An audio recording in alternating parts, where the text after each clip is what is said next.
Welcome to the Healing Grove podcast.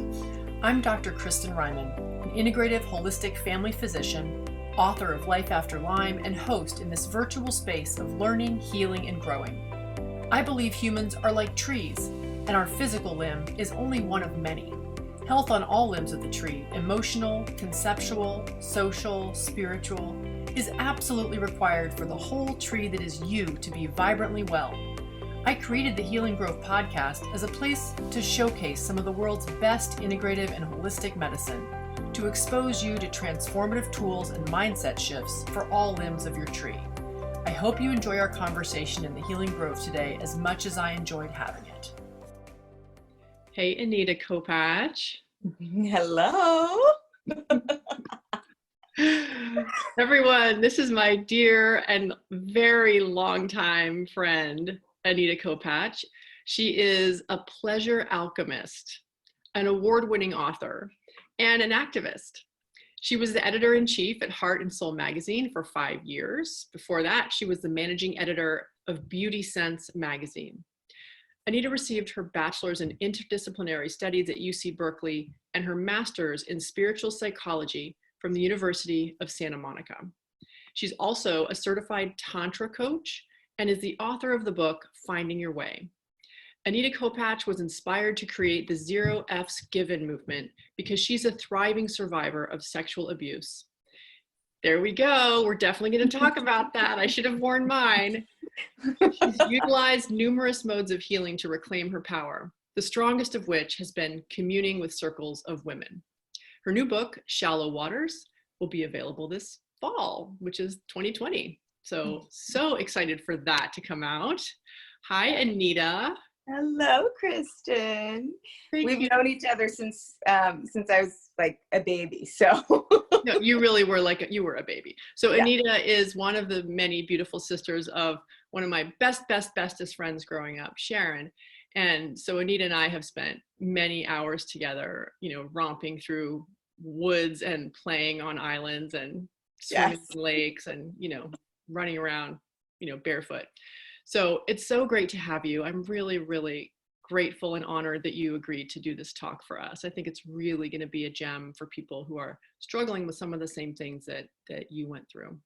Thank you. It's such an honor to be here. And I'm always so touched by all of the work that you do. And when I see you speak, you're so heart-centered and grounded in your soul, which you've always been ever since we were young.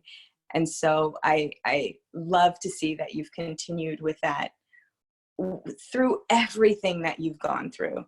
And I suppose it got you deeper into your compassion because you have gone through a lot. So it's an honor to be here. Thank you for those words, my friend. So before we get into the wonderful gifts of your journey that you wanted to share with this community, I wonder if you would tell us a little bit about your story and what brought you to this place. Yes, absolutely. So what I wanted to share with everyone is, because as Kristin said, I'm a pleasure alchemist. And so I help people return to their sense of pleasure. A lot of times when we've gone through different traumas, pleasure is the last thing that we're thinking about. It's like, it's all about survival. And so I'm here to bring people back into their pleasure, that it doesn't have to be dead. And that for me, really, brings in the color of life. And I work with the sexual pleasure, but it's also it's connected to all kinds of pleasure within your life. And so the reason I'm so passionate about this is because when I was 7 years old, I was sexually molested, and I didn't speak about it for a long time. I actually finally told my sisters when I was around 19, and I told my mom when I was in my 20s.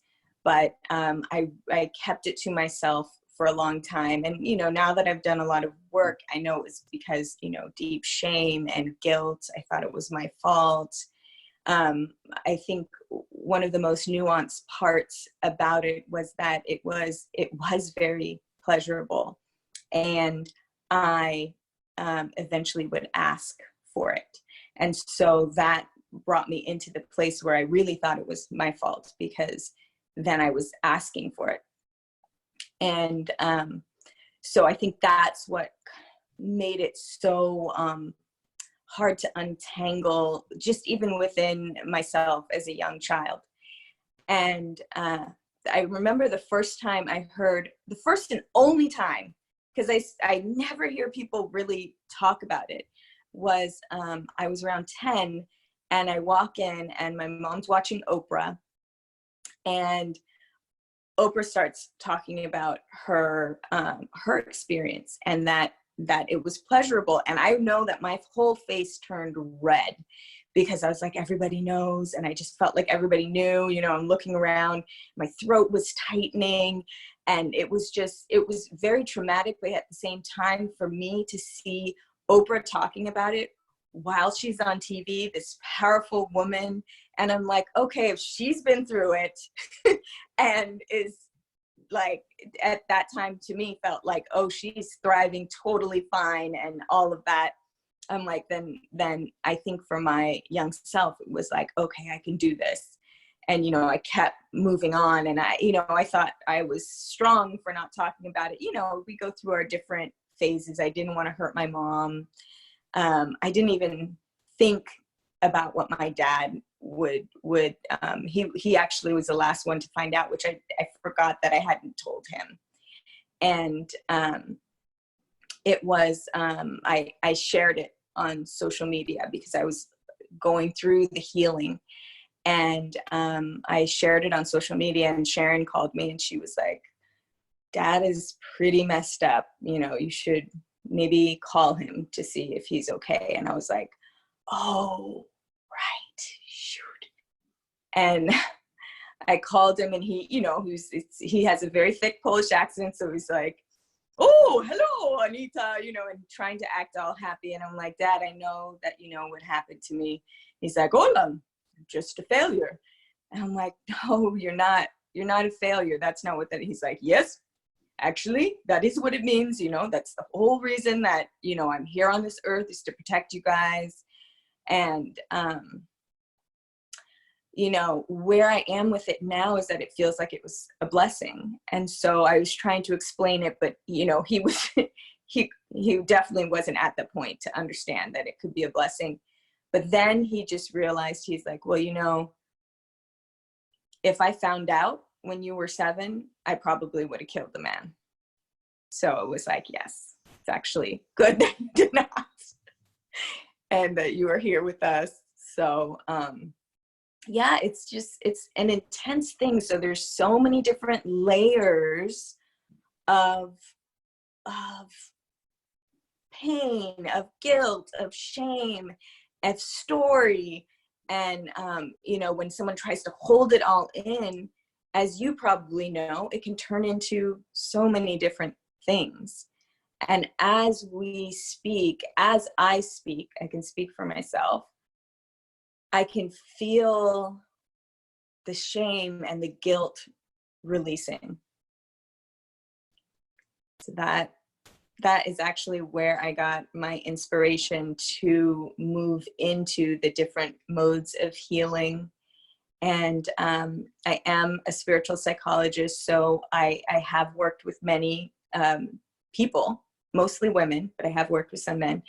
But I've worked with many people through these issues. And a lot of times, you know, a lot of people are not ready to talk about it right away. So it's definitely a process of trust first, and then you slowly move in, right? But most people know that I'm like a gentle dragon, right? Like, if you're coming to work with me, I'm like, listen, you said yes to the work, so I'm gonna fucking push you. I don't know if I can say that here. You just did. So there we are.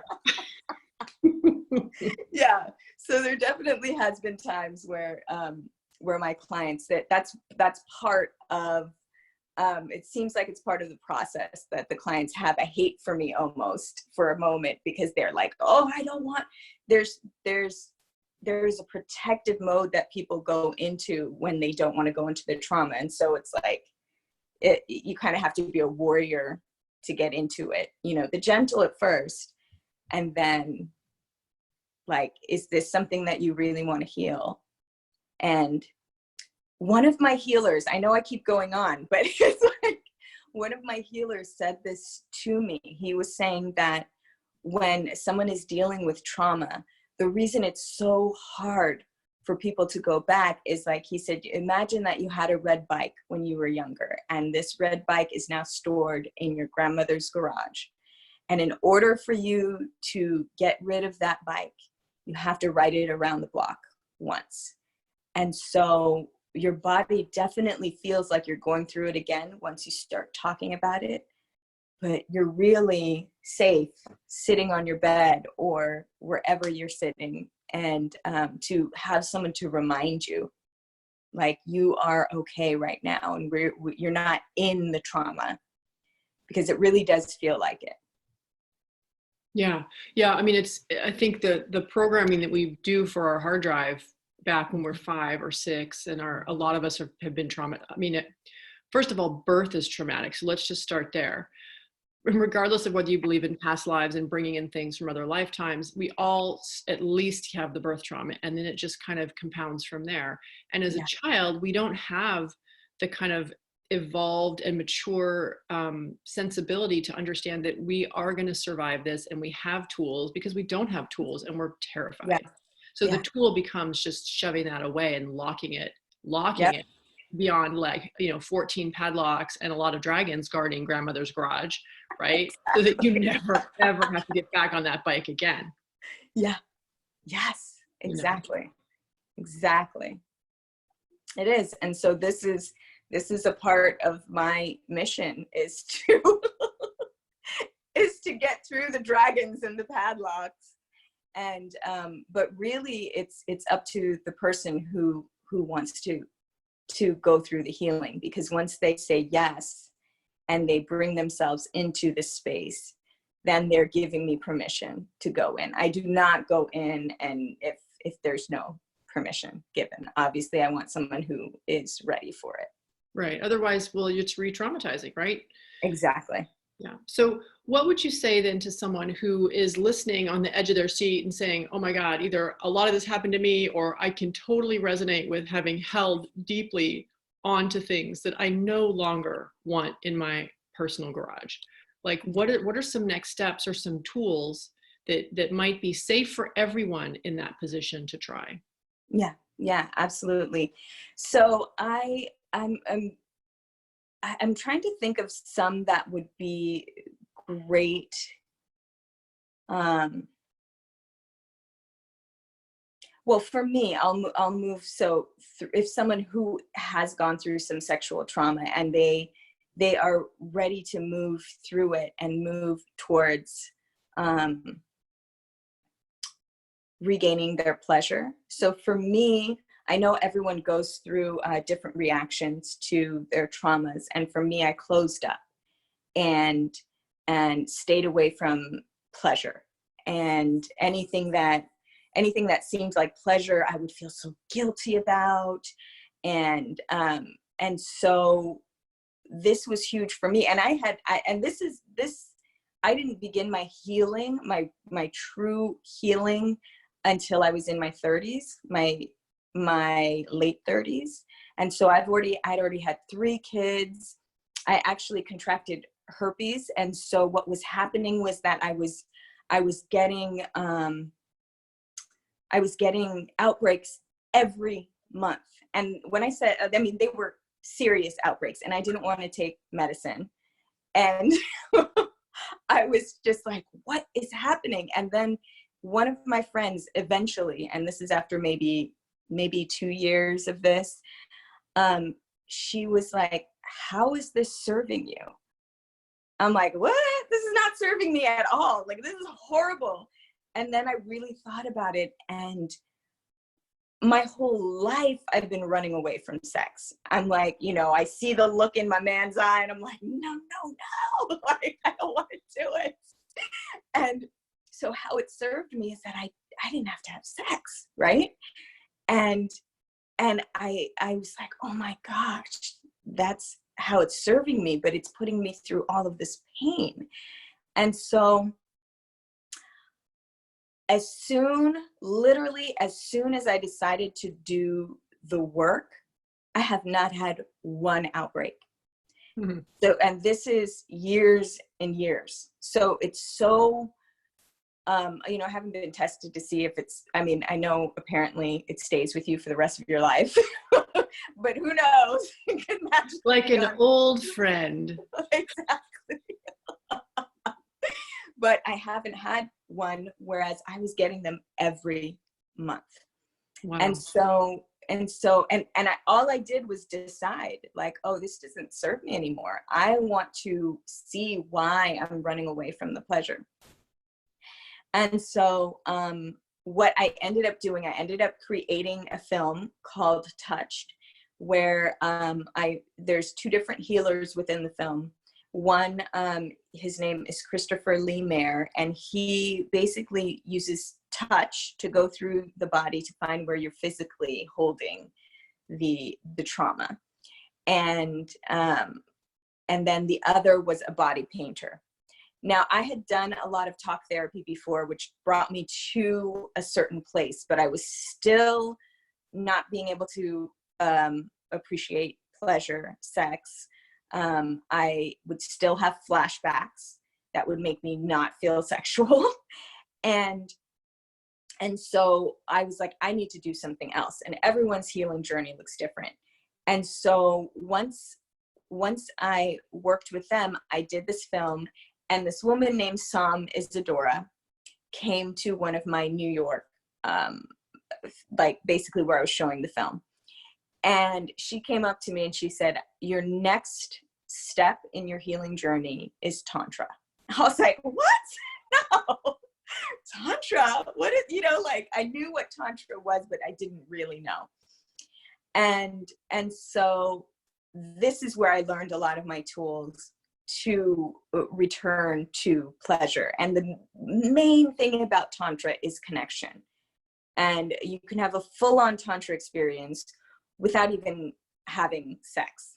It's all about the connection, heart-to-heart connection. And it starts with yourself, right? Like it's not about just doing it with your partner. It starts with yourself.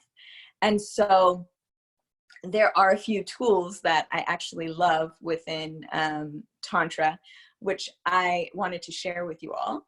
And one is, let me see where I want to start, because there is like the gazing into each other's eyes, which you can do in the mirror, you can do with your partner, and just having your hand on your heart and just gazing. And eventually your breathing becomes the same. Obviously, if you're gazing in the mirror, it is the same. But if with a partner, you sit with them and you gaze.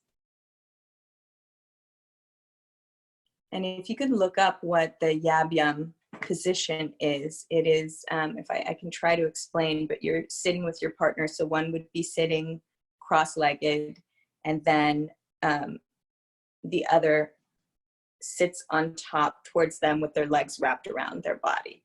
And so if you sit like that and gaze, let your breath begin to breathe together. And so that is the connection, right? That's one way to find a connection, to slow down. And then there's also this one breath called the yes breath, which I was thinking we'd do at the end. So I'll show you that at the end, unless we're towards the end. No, you can share as much as you want. We can save it for whenever it's ready. Okay. Yeah. I want to share that at the end so that we can feel like, or, you know, when you're watching this at the end, we do the yes breath and you're ready to go and face whatever challenges you have in life. Awesome. So, awesome. There's also a thing called feather light touches, because what happens to us sometimes when we go through trauma, we become numb, And what the feather light touches are, it's like literally just like lightly touching yourself like this. And doing that, you know, in the mirror, or when you're just, you know, by yourself, and just allowing your skin to remember this light touch, because it resensitizes your body. And that is a huge part in pleasure. And I know for some people, like if they have a vibrator that's extremely, you know, strong, and that's what they need, then you're desensitizing yourself. And so it's really about, I mean, these are like the perfect tools. This is what you need. You're born with them. It goes straight into my category of cheap, accessible, effective, possibly transformative. So yes. Thank you for reminding us about our tool at the end of our arm. So that is also a way to return back to your pleasure. I've used, I know some people have different thoughts on this, but I used yoni eggs and crystal wands in my healing. Definitely resensitized me.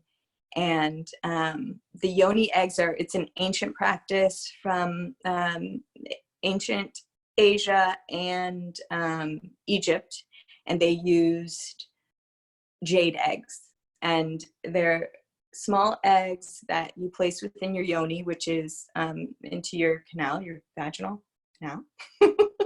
and you know your Kegel exercises, you know, you do those while they're in. And so I did use that, and there's so many different things people have. You can have intercourse with them in. I could not, because I have an IUD.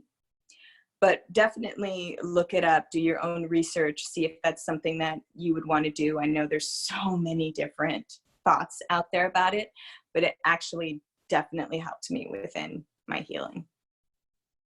Beautiful. Now, I would imagine that you would say these are safe for anyone to use, provided there is intention and consent on the part of the person using them. Is that accurate? That's what yes, I believe that. But I also feel like definitely do your research, make sure with your body type, because I know everyone has different things that they've gone through, and if there has been certain traumas and you know, if people have had different surgeries or things that have happened, it's always good to make sure that it's something that you can do. Got it. Yeah. So I want to make sure we come back around to, we're getting back to the yes breath at the end for sure. Yes. But I want to make sure that we don't forget to talk about the 0Fs movement. So 0Fs Given is actually an annual day. This year we had it on June 7th. And it is a day of literally giving 0Fs. So a day of sexual abstinence in honor of anyone who was not able to say no, or their no was basically ignored. And so anyone who has been molested, raped, have had any kind of sexual violence, this day is in honor of them. And it's open to anyone. So someone who's standing with someone who it's happened to, or if you have someone in your family. And so this just represents that you stand with them. 0Fs Given on that day. And so the shirts, 80% of the proceeds go to a place that I am actually on the board of called the Center for Safety and Change. And they help women, actually it's people who have gone through domestic violence, either have been raped, sexually trafficked. That actually has been coming up a lot because I live in Rockland County, which is the hub of, I think actually it might be the US, but definitely of the East Coast. And so, you know, a part of us bringing up children is we have to tell them, like, this is how this is how they pull you in. This is how, because we're right in the middle of it. And the youngest person that we've worked with this year was 7 years old. And so it's definitely a deep issue. And for many people, it's hard to even conceptualize that this is happening, right? Even though it is a huge subset of our society. And, but it's almost as if we are in denial of it because we can't even conceptualize, oh my gosh, people are selling children to have sex. And so this is like, this is in honor of those children, in honor of anyone who has gone through any of those experiences.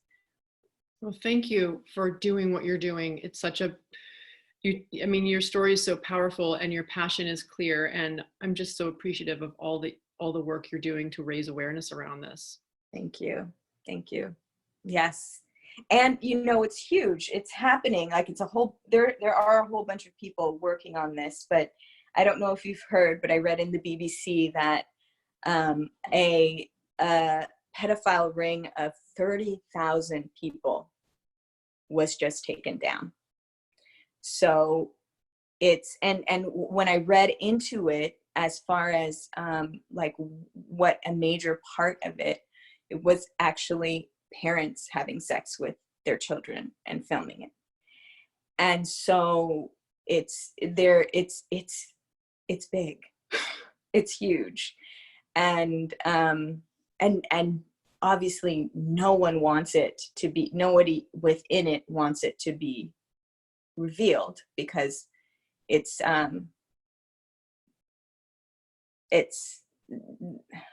don't even have words for what it is. Well, for me to begin to understand it, Anita, I have to imagine putting myself in the shoes of someone who would make a choice like that. And the only thing that makes sense to me is just tremendous personal trauma. Yes. For those parents, you know, tremendous. It's just a legacy that keeps giving, you know? Exactly. Exactly. Yeah. Wow. And I feel like we are in the time where we can do it. Like we are strong enough to pull this root out.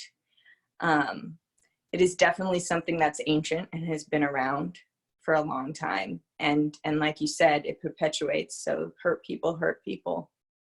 And so I'm glad it's coming to an end. That's what I feel. Yeah, I mean, we can only hope, right? Yeah. And we can work hard. Which Yes. is what you're doing. Yes. So in an effort to kind of take us from that place we are in right now to a place of empowerment and like, we can do it. Maybe it's time to go to yes. To that yes breath. Exactly. And also know that if you are feeling that heaviness, because the yes breath is definitely going to move you out of it, but also realize that a beautiful way to honor these children and people who are going through it is for you to make choices within your life that represent your freedom. You are able to choose. You are able to make a decision. You are able to stand up for yourself. So even if you can't do it for that child, if you do it for your own energy, you are creating a space for us to rise, for us all to rise. So you can do it within your life as far as the choices you make. So true. I mean, it's just like Oprah speaking it out is creating the container and the permission for everyone else to speak it out. Yes. Yes. Exactly. Exactly. Wait, was that it? Was that the yes breath? No. Did I miss the tutorial? You missed it. Okay. So the yes breath, what it is you will put your arms up in the air. And then as you bring them down, if you are on your period or if you're pregnant, you do it gentle. So you go like that. But other than that, if you're not, you like almost hit it like it's like the side of your body's a drum. Yes. Okay. And then you yell, yes.